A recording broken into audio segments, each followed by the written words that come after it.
Coming up with competition on the increased, tourism officials looking to shore up cruise arrivals. And the career civil servant is laid to rest. The Bahamas Tonight, the weekend edition, starts now. Now in HD.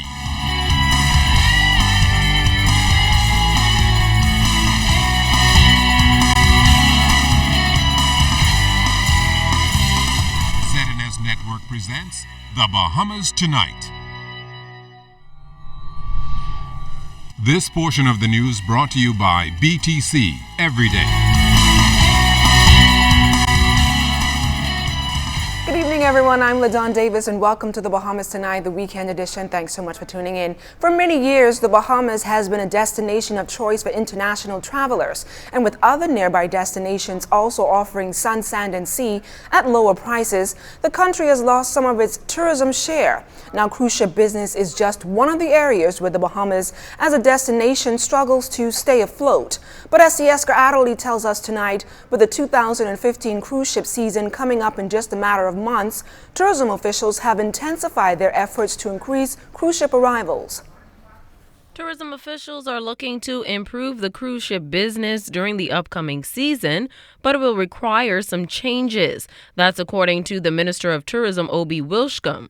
First among them would be the completion of Festival Place. It's not a good site out there right now, and we're hoping that another 10 weeks we'll have that finished. And so for the new cruise season, which starts around November, we're hoping that Festival Place is finished, we'll get our numbers where we want them to be, and we'll be able to offer an exciting visit to the Bahamas when you land, some entertainment as you're there, some fun, and where lots of people are enjoying themselves. While it's imperative for the Bahamas as a destination to get these numbers up, the tourism minister noted that progress is still being made in this area. The purchasing power has improved.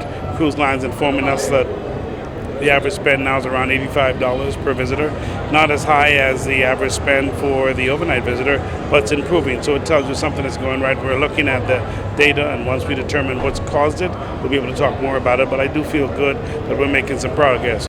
But he also admitted that capturing more cruise business hasn't been smooth sailing for his team, as the issue of crime has somewhat dampened that. We have to ensure that we get rid of this whole perception of a crime in the Bahamas. We have crime, but we have to ensure that the message that goes around the world does not do the damage that it has done in some circumstances. Meantime, Minister Wilshcombe believes if the destination maintains its business, industry stakeholders wouldn't be forced to suffer from those traditionally slow months when people are traveling year-round. Scieska Adderley, ZNS Network News. Employment within the community, personal and social services, which includes police and civil service, grew by 24% and was second only to manufacturing, according to the Department of Statistics labor force survey released on Friday. The sector experienced a 24% growth. While those sectors experienced growth, several industries saw a decline, including the banking industry. Statistician Cipriano Winters says that decrease came as a result of downsizing exercises at several banks. The community, social and personal service industry, which includes the civil service, the police service, and domestic service, continued to be the country's largest employer in 2015 and accounted for 37% of the workforce. Workers employed in the finance, insurance, real estate, and other business service sector experienced the greatest job loss of 36%.